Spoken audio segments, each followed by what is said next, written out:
What is formative assessment in secondary math classrooms? What does it look like? What does formative assessment look like in a high school math classroom? What are the strategies? What can I change or what can I add? How can I do this systematically? Formative assessment is an ongoing assessment process of a student's educational progress.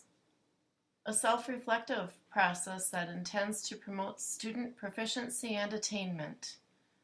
An informal process where teachers evaluate student learning and use it to guide their teaching. Coursework for developmental purposes only. Formative assessment is not used to assess grades. It is only used by teachers as a planning guide. Why is this topic important to me? It is important because it's useful.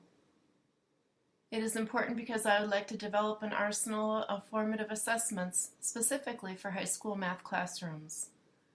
It is important because it would be helpful to have several go-to strategies of formative assessments. It is important for improvement and growth. It is important for self-evaluation. And it helps prepare high school students for college. It is important to me because I would like to develop methods of formative assessment that I am comfortable with and use them. Educational games could be an option. Games are an option due to their motivational nature. The games would need to be developed in advance. Pros and cons: can the teacher get accurate assessment of student understanding during a game? It is often difficult to keep high school students focused on a game. Developing games can take a lot of time and planning. Educational games can be motivational, but may not be the best method of obtaining feedback on student understanding. Games tend to become chaotic. It would be very difficult to assess whether students understand necessary concepts in that situation. Warm-up problems. The teacher starts the class with a problem related to previous learning. It can be recent learning or a chance to revisit and reinforce earlier topics. Warm-ups focus students and mentally draw them to the subject and to the previous day's information.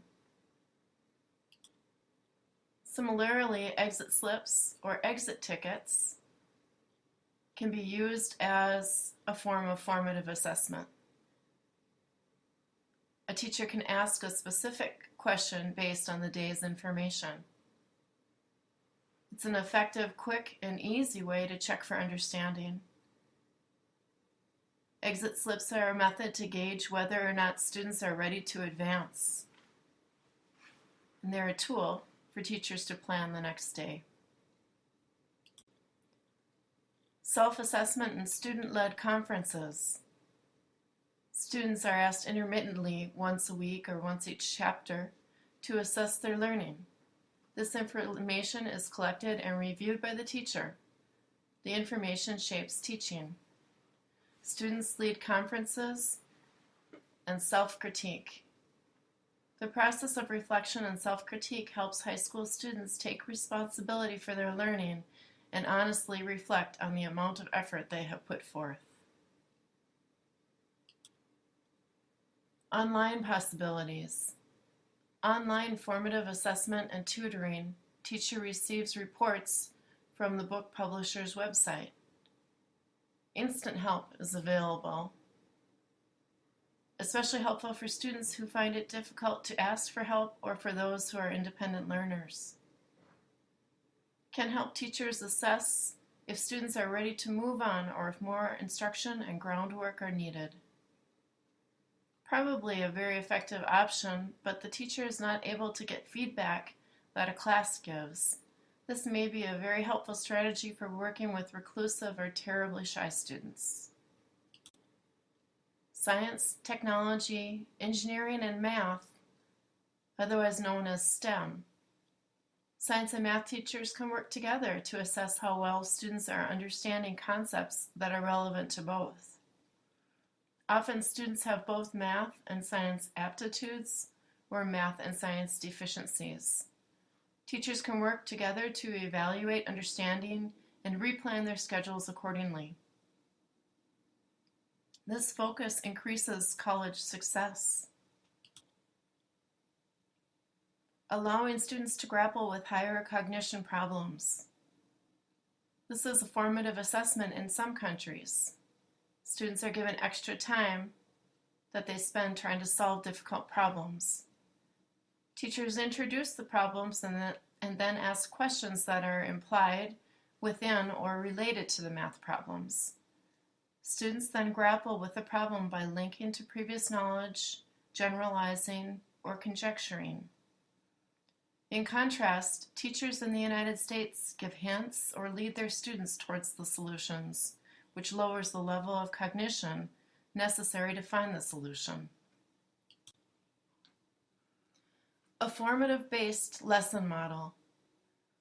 First, start with a concept and develop a mathematical task that will enhance or solidify the concept.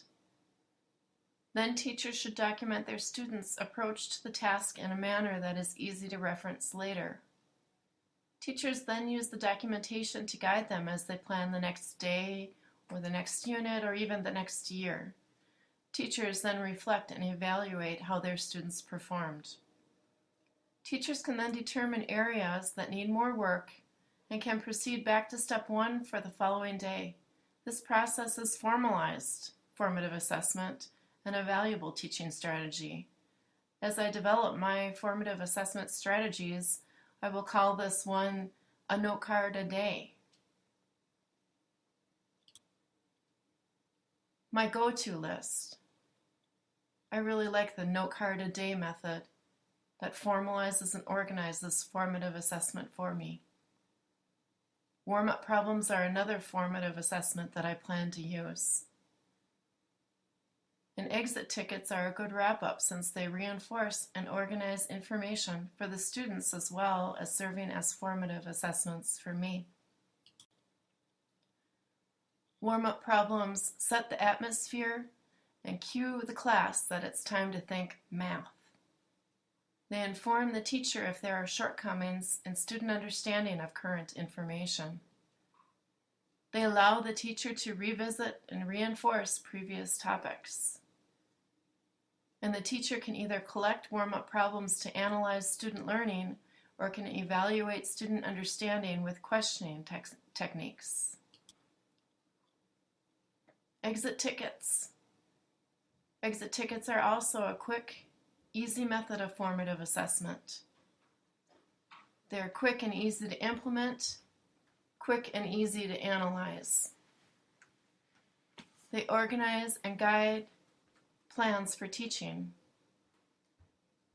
They organize and summarize student thought too. And they illustrate a progression of knowledge built upon knowledge so students can become aware of all they are learning and better see its usefulness. In summary, warm-up problems and exit tickets are the quickest methods of formative assessment to both administer and to obtain results from. Games are labor-intensive and do not necessarily hold high school students' attention, plus they are difficult to analyze. Online assessments could be helpful for certain situations. The formative-based model may be the most valuable that I have found, the otherwise known as note card a day model. It's a method of organizing formative assessment and keeping observations of the class and then reflecting on it for future planning. I am most impressed with warm-up problems, exit tickets, and note card a day process of formative assessment as I go through this process.